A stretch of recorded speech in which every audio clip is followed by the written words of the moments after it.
On Christmas morning, my daughter laughed before I even stepped through the door and said, "Don't bring anything if it's going to embarrass us again."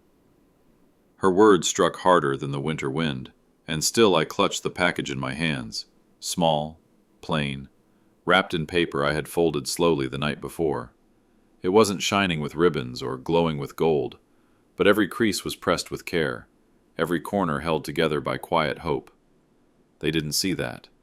To them, it was already a joke, another reason to sneer, another chance to remind me that my place in the family was at the edge, silent, tolerated, never honored. I held it tighter as I crossed the threshold. My heart beat like a drum against the silence that followed me into the room. Their laughter filled the space before I even offered the gift, sharp and careless, echoing louder than the carols that should have softened the morning. They measured worth in things too heavy with price tags, too polished to bear fingerprints of love. And I knew, before the paper was ever touched, that my offering was already condemned. But still I brought it, still I hoped, not because it was expensive, not because it could outshine their ornaments, but because it carried something they had forgotten to value. A piece of me, a piece of memory, a piece of love that no shop could sell and no wallet could buy. My hands trembled, not from the weight of the gift, but from the weight of their eyes, the weight of knowing that sometimes the cruelest storms come not from strangers, but from those seated closest to the fire. And yet, even in that storm, I whispered to myself, "Open it, just open it once, and you'll see." But they didn't want to see, not yet, not then. They only wanted to laugh. Friends, let's take a short pause. Write in the comments where you're listening from, and tell me, have you ever experienced something like this in your own life? Don't forget to subscribe and share this video. That way, you're helping us grow this channel together. And now, let's continue. When I stepped into the room, the warmth I had carried in my chest froze in an instant. Their eyes found the small package in my hands before they looked at me, and the silence that followed was not welcome. It was heavy, loaded, waiting to break. Then it came. A chuckle at first, short and dismissive, but quickly it grew, joined by another and another, until the sound filled every corner of the house. The laughter was not kind, not playful. It was sharp, jagged, tearing into me with the cruelty of people who knew exactly where to strike. It rang louder than the fire crackling in the hearth, louder than the carols that played faintly from another room. The gift trembled in my grip, not from its weight, but from the way they looked at it, at me, as if I were a fool who had walked into their stage uninvited. They didn't even need words. The sound of their laughter was enough to strip me bare. It said, "You don't belong. You are small. You are nothing." Every smile that curled on their lips was another blade, and every glance at the box was another reminder that love, to them, had no value unless it came wrapped in wealth. I tried to hold my gaze steady, tried to keep my hands from shaking, but inside, a storm raged. How could something offered with care, with sincerity, become the object of ridicule so quickly?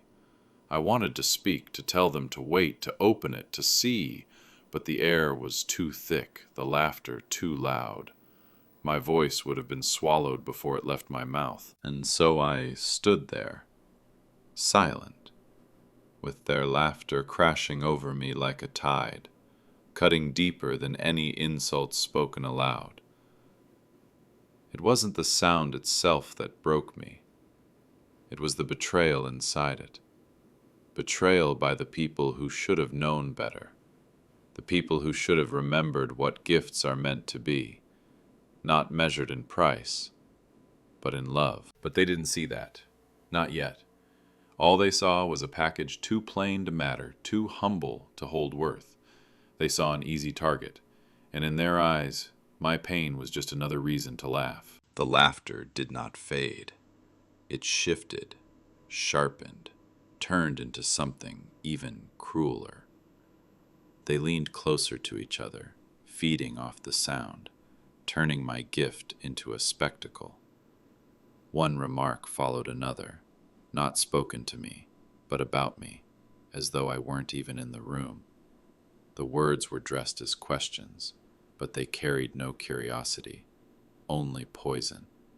They were knives disguised in smiles. "That's all you could bring?" The words pierced. "Did you find it at a thrift store?"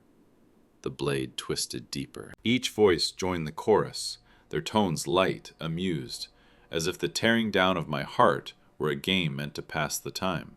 I sat frozen, my fingers digging into the package, my knuckles white as I fought against the rising storm within me. Their laughter bounced across the table, clinking against glasses, mixing with the scrape of silverware, louder than the music meant to celebrate the season. It felt rehearsed, as though they had been waiting for this moment, ready to turn my offering into their evening's entertainment. I wanted to believe that one of them, just one, would stop, would look past the paper, would remember who I was and what this meant, but none of them did. Even the ones who should have known better, the ones who had once held my hand, who had once looked to me for protection, now lowered their eyes not in shame, but in complicity. Their silence was agreement, their smirks a verdict. I was beneath them, and my gift was proof. The room seemed smaller with every passing second, pressing in on me, suffocating. My chest burned with words I couldn't speak, truths I couldn't release, because to speak would only give them more reason to laugh. So I swallowed the storm whole, letting it tear me apart on the inside, while keeping my face still, my voice quiet, my presence diminished to a shadow at their table. And yet, even as they mocked me, even as the weight of betrayal pressed down heavier than the air I breathed, I held on. I held on to the package in my hands, to the fragile hope folded into every crease of that paper. Because I knew, though they did not, that beneath their cruelty lay the moment when silence would turn, when their laughter would falter, and when truth, at last, would speak for me. The chair beneath me felt like it could swallow me whole, as though even the furniture knew I did not belong at their table. Their voices grew lighter with amusement, while my body grew heavier with shame. I shrank into myself, not because I was weak, but because they had stripped me of every inch of dignity I had walked in with. My offering, the little package I had carried with trembling hands, suddenly felt like a stone too heavy to hold. It wasn't the weight of the gift, it was the weight of their judgment, the collective dismissal of everything I had poured into it. They did not just laugh at the paper or the shape. They laughed at me, at my effort, at the love that had guided my hands the night before, when I sat alone, folding corners with precision, smoothing out the lines as though care itself could make the wrapping shine.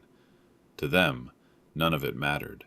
The hours I spent thinking of them, the meaning hidden inside. It was invisible in their eyes. They saw only something too plain to admire, too modest to deserve respect.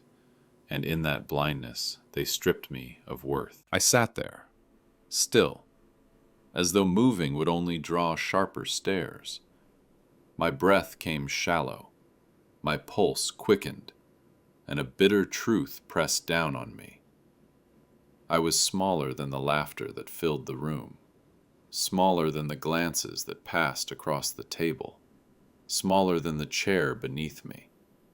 They had reduced me not to a guest, not even to family, but to an afterthought. Every laugh was a reminder, you are not enough. Every smirk was a sentence, you will never measure up. And though no one said the words aloud, I heard them more clearly than if they had been shouted in my face. They carved their verdict with silence and mockery, leaving me to bleed quietly behind my lowered eyes. Yet somewhere in that crushing smallness, a faint ember stirred. It wasn't pride, not yet. It was something quieter, something raw. The ember of knowing that love, even when mocked, still carries weight. That truth, even when ignored, does not vanish. They could laugh at me, diminish me, make me feel invisible, but the gift still remained in my hands, sealed and waiting. And one day, perhaps sooner than they expected, that small, ridiculed package would speak louder than their laughter ever could. It wasn't strangers mocking me. Strangers can wound, yes, but their blows do not reach the marrow. This was deeper. It was family. Those who carried my blood, those who had eaten at my table, those whose lives I had once held in my arms when they were too small to stand alone. They, more than anyone, should have known that laughter can kill more surely than any weapon. And yet, they let it spill, unchallenged, as if my humiliation were a kind of entertainment written into the script of the evening. The weight of betrayal did not come only from their mocking words. It came from the silence, those who sat beside me, who did not laugh but did not stop it either. Their eyes dropped to their plates, their hands busied with forks and knives, their mouths too full of food to speak up in defense. That silence was not neutral. It was permission. It was agreement. And in it, I felt abandoned, even more than by the ones whose laughter pierced the air. I searched their faces, desperate for a flicker of kindness, a single sign that someone still remembered who I was, that someone still saw the heart behind the plain wrapping paper. But all I found were turned eyes, downcast lids, mouths pressed shut, not in respect, but in cowardice. It was easier for them to look away than to stand beside me.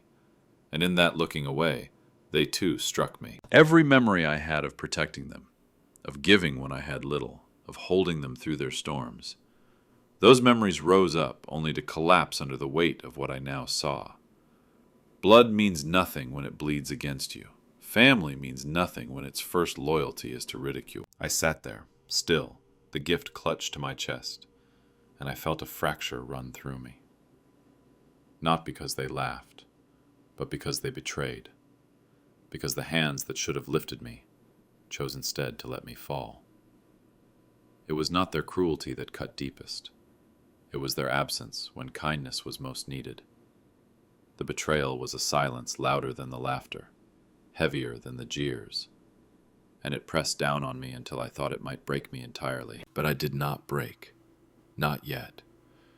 The weight bore down, but beneath it, something inside began to harden, not in bitterness, not in vengeance, but in the quiet strength of someone who has been pushed to the edge and has nowhere left to go but forward. I could not rise yet. I could not speak yet. But the betrayal that silenced me now would in time give birth to a truth too strong for any of them to laugh away. I wanted to speak. The words rose in my throat, fragile but desperate, begging to be heard. Wait. Please, open it first. That was all I needed to say. Just a handful of syllables. Just enough to hold back the flood of shame that poured over me. But before my lips could part, before my courage could find its breath, their eyes crushed me back into silence. They didn't need to shout me down.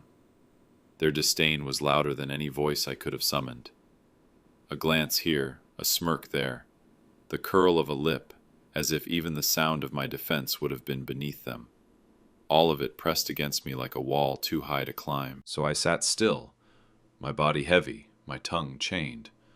The laughter had quieted, but the silence that followed was sharper, crueler. It wasn't the quiet of peace. It was the quiet of judgment, of verdict already passed, of a room that had decided what I was before I could prove otherwise. And in that quiet, my heart began to crack in invisible places, fractures running through me where no one could see, but where the ache would never fully mend. I stared at the package in my hands, plain paper smudged now by the grip of my fingers. I wanted to thrust it forward, force it open, scream that inside was something more than they could imagine. But I couldn't move. I couldn't lift my arms against the weight of their contempt. The gift was alive with meaning, yet in their eyes it was already buried. A coffin sealed shut before it had ever been touched. The silence stretched on, longer than any laughter, longer than any words. It was the kind of silence that isolates, that presses a person into the corners of a room until they feel smaller than dust. I was there, in that shadow, unseen, unwanted, erased. And what hurt most was not that they had mocked me, but that they had denied me the chance to be heard. There is a pain worse than being laughed at. It is being dismissed so thoroughly that your voice dies before it ever leaves your lips. That night, in that room, surrounded by those who should have been my own, I felt that death.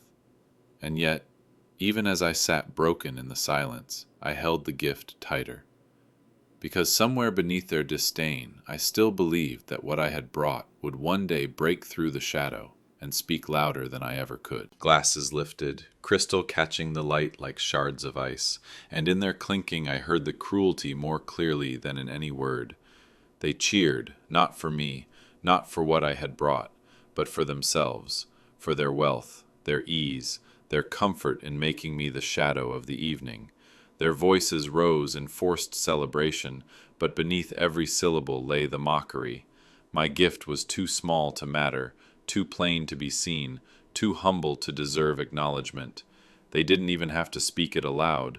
The performance of their toast said everything. I watched as they smiled over brimming glasses, their faces lit with an empty glow. They celebrated as though my offering was invisible, as though the seat I occupied was filled by no one. And in that moment I felt myself dissolve. My presence was not only unwanted, it was erased. I was not a guest at their table, not family among family, but a burden, an interruption in the smooth surface of their self-importance. They had polished their world to a mirror, and in it I had no reflection. The cheer rolled on, hollow and sharp. Laughter slid between the rim of each glass, a bitter accompaniment to their staged delight. They feigned joy while wielding scorn, lifting their voices high so no one could hear the silence they forced into my chest.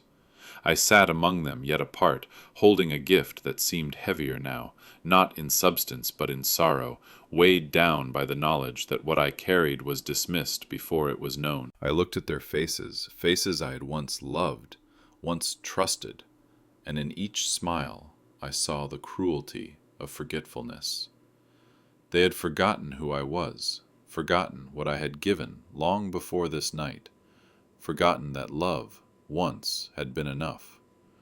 Their glasses clinked again, louder this time, the sound ringing like bells tolling for something already dead. And what they buried in that toast was not just my gift, it was me. In the hollow echo of their celebration, my heart tightened. I was no longer part of them, not in that room, not at that table. I was a guest, unwelcome in my own blood. And the cruelest truth of all was that none of them noticed the silence sitting beside them. None of them saw the erasure they had written with their laughter and their toast. To them, I was not even a wound. I was absence. And yet I clung to the package, my fingers curling around it with quiet defiance, because though they had erased me in their eyes, the gift still lived. And one day they would open it. One day their toast would crumble into silence.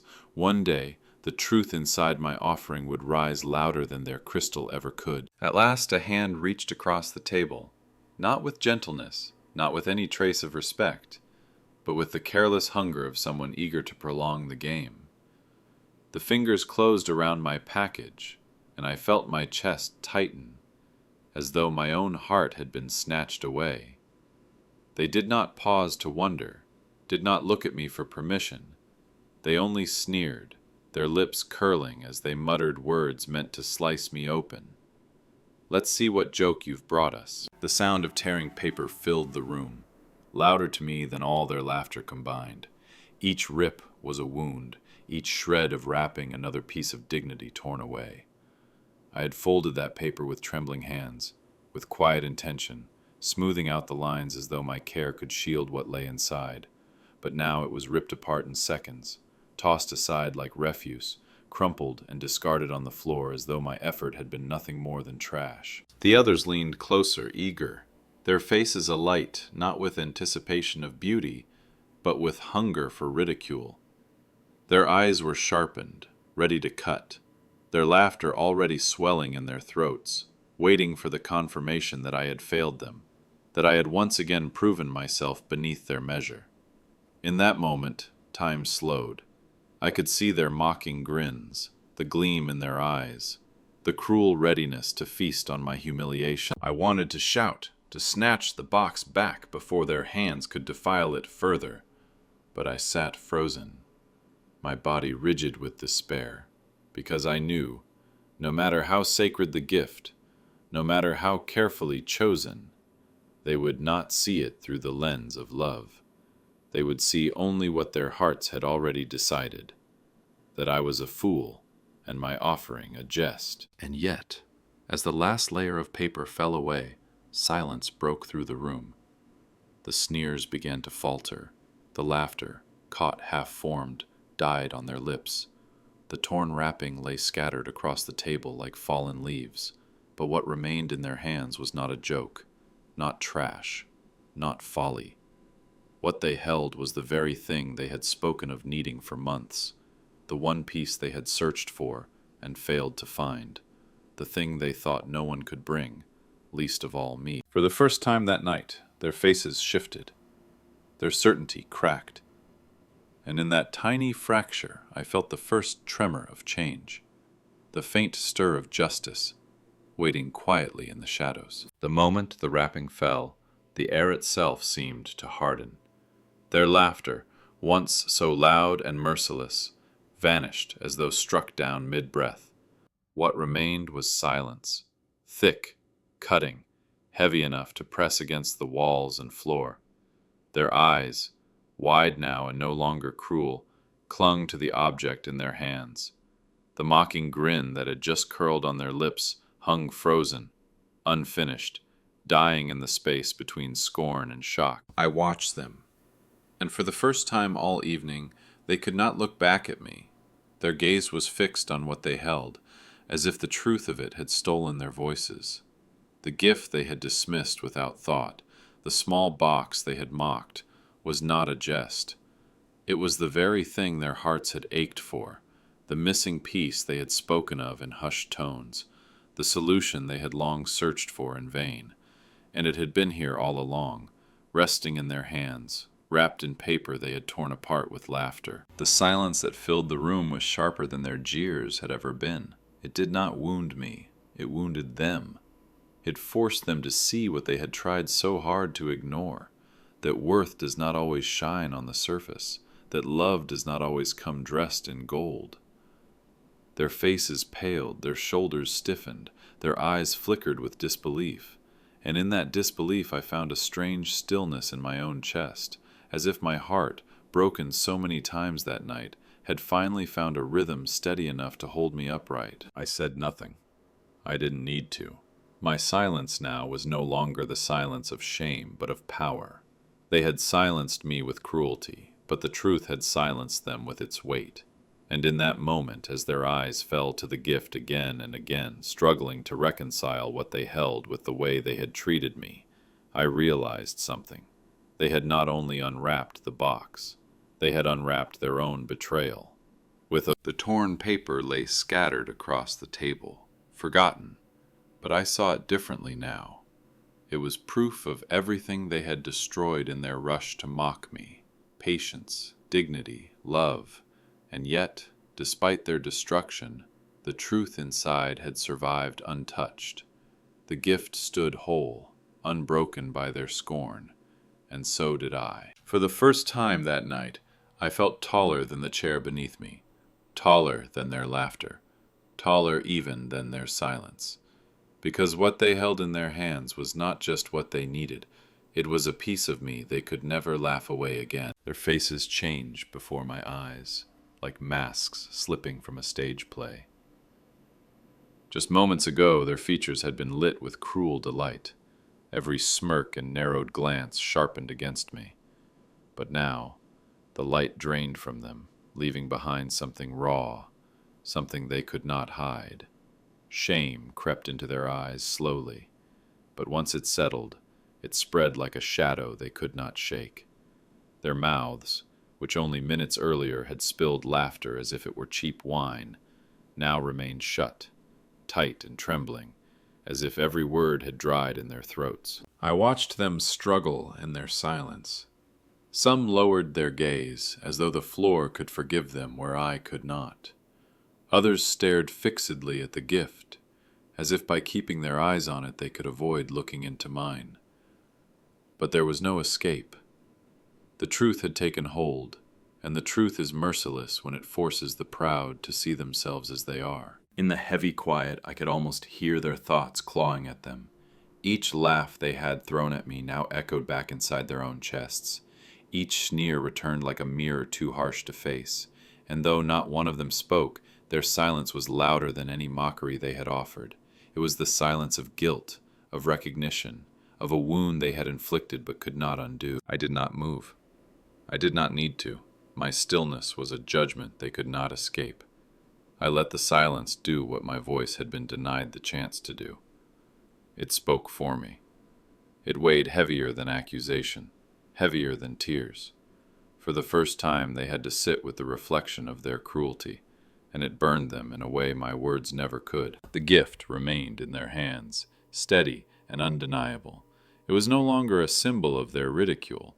It was proof of their blindness. And I could see in the stiffness of their shoulders, in the quick, uneasy movements of their eyes, that they wished they had not laughed. But wishing cannot unmake cruelty. Shame cannot erase betrayal. And as they sat frozen, unable to speak, I realized that justice does not always arrive with thunder. Sometimes it arrives in silence, pressing down on guilty hearts until even the proudest cannot stand beneath its weight. What they held in their hands was not simply an object. It was memory made tangible, a fragment of history that carried the weight of all the years they had chosen to forget. As their fingers brushed against it, I saw recognition dawn, slow and reluctant, as though each of them had been forced to look into a mirror they had avoided for too long.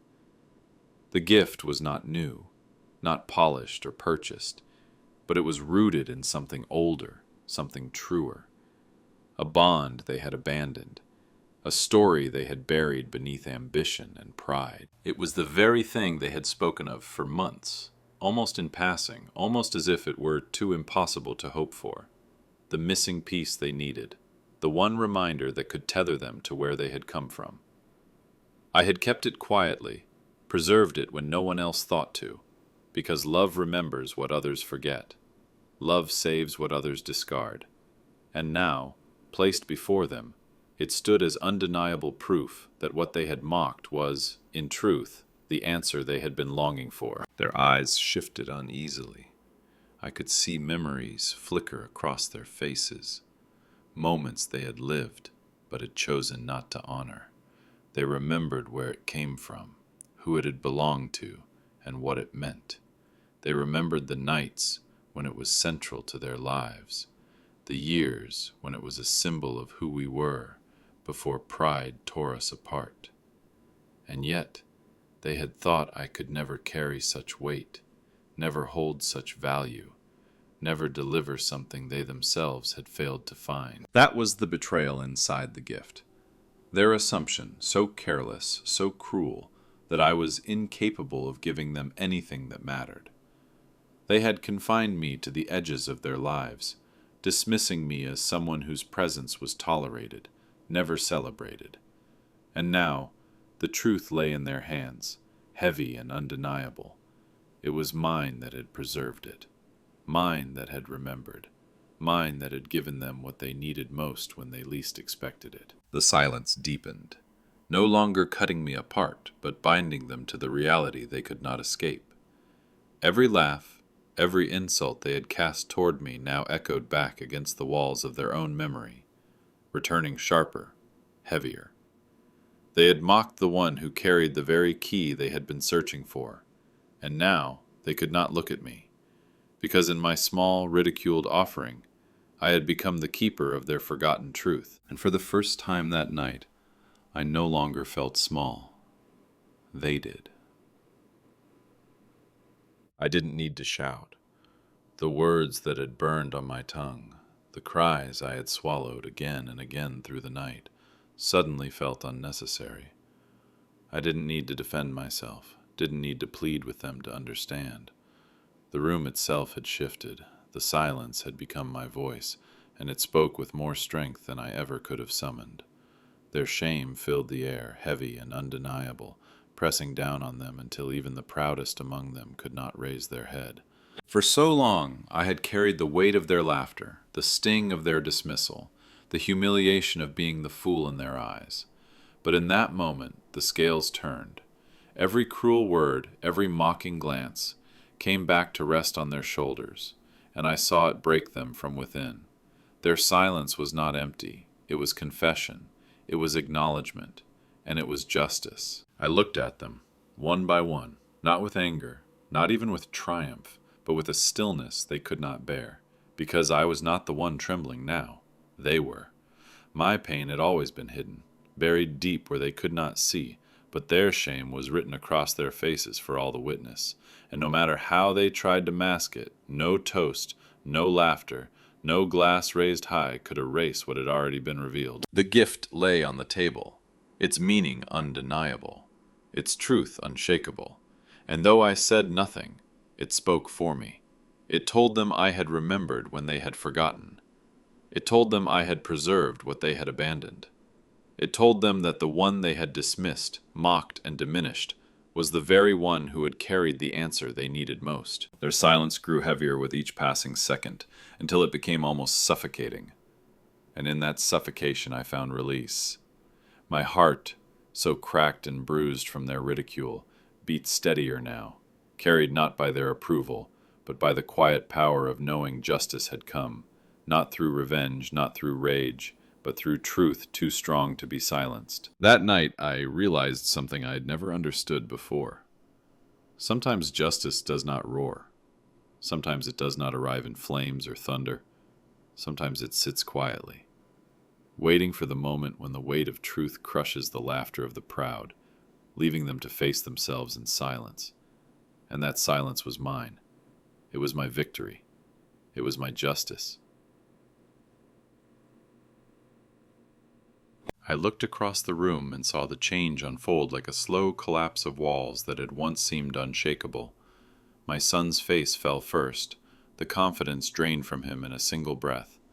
Only moments before he had sat straighter than all the others, leading the chorus of laughter, proud of how sharp his words could cut, but now his jaw slackened, his bravado melted, and what remained was a boy again, my boy, haunted by the echo of his own cruelty. He could not meet my eyes, for to do so would mean confronting the father he had tried to reduce to nothing. My daughter lowered her gaze, her eyes no longer bright with mockery, but dulled with shame.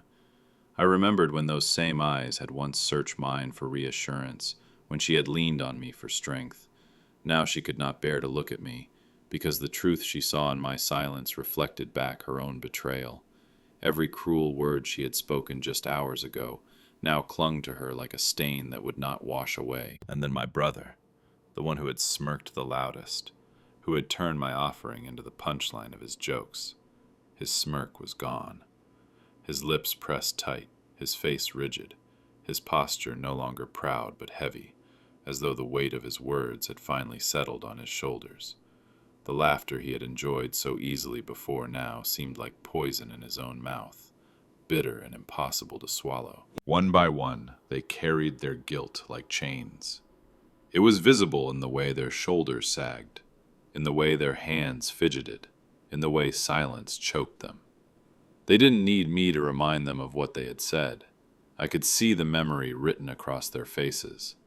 The words they had thrown so carelessly had not vanished into the air.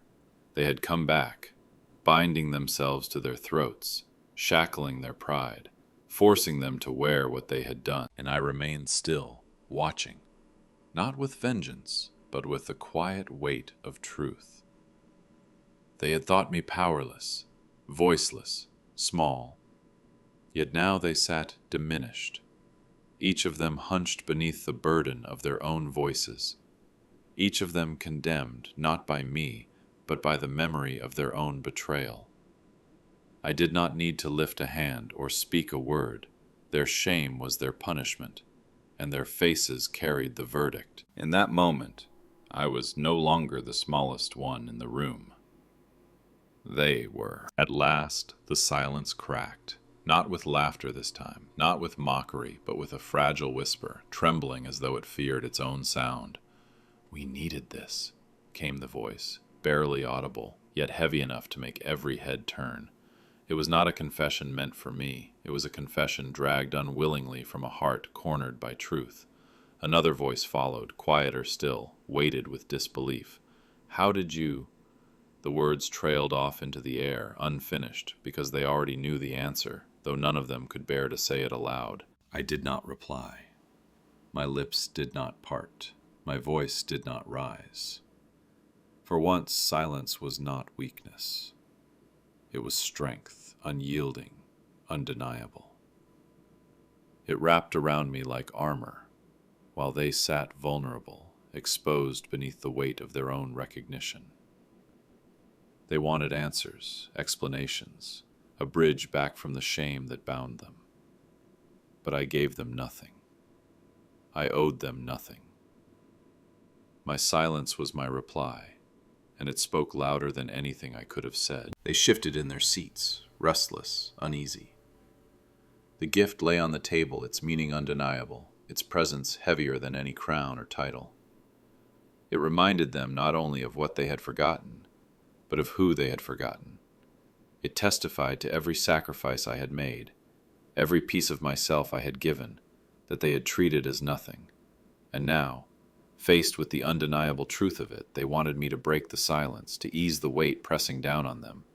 But I would not. For years they had silenced me with their scorn, pushed me into the shadows of their pride. Tonight, the silence belonged to me, and I would not surrender it. Let them feel the discomfort, the ache of unspoken truth. Let them wrestle with the question of how I could have given them the very thing they claimed to need, while they gave me only ridicule in return.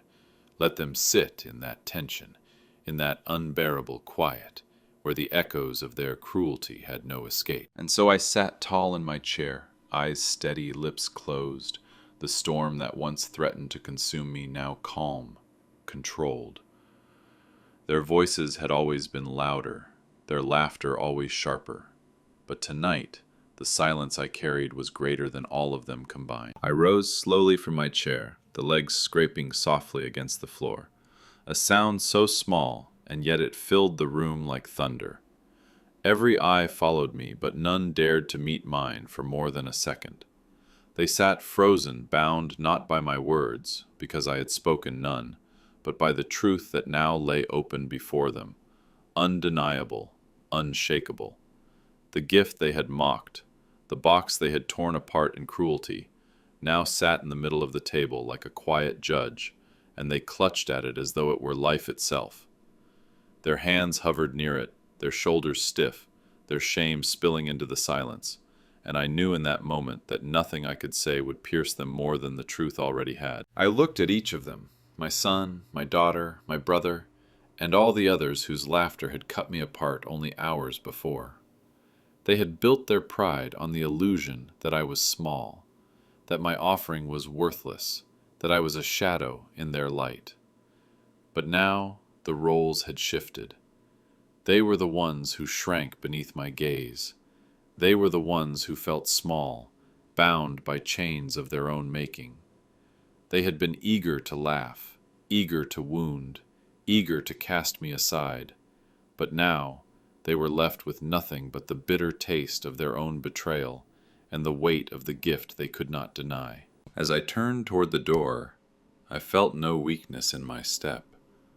My heart no longer trembled the way it had when I first entered, clutching that package as though it were fragile glass. No. Now it beat with steady resolve. I was not broken. I was not erased.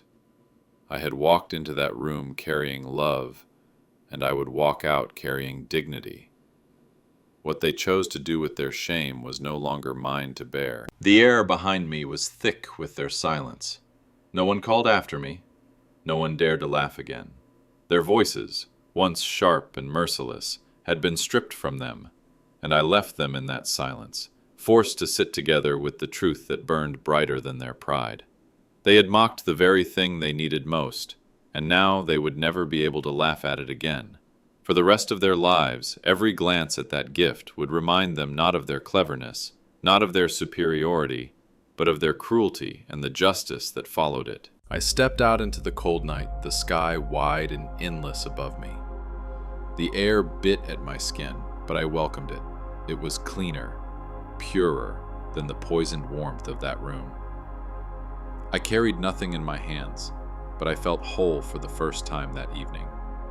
Because justice had come, not with thunder, not with vengeance, not with raised voices or shouted accusations. It came in the quiet revelation that could never be undone. The gift they mocked was the gift they needed most. And that truth, heavy and eternal, would sit with them long after I was gone. I walked away into the darkness, but I was not in darkness anymore. The light I carried was invisible to them, but it lived in me, in the love I had given, in the dignity I had reclaimed, in the silence that had become my voice.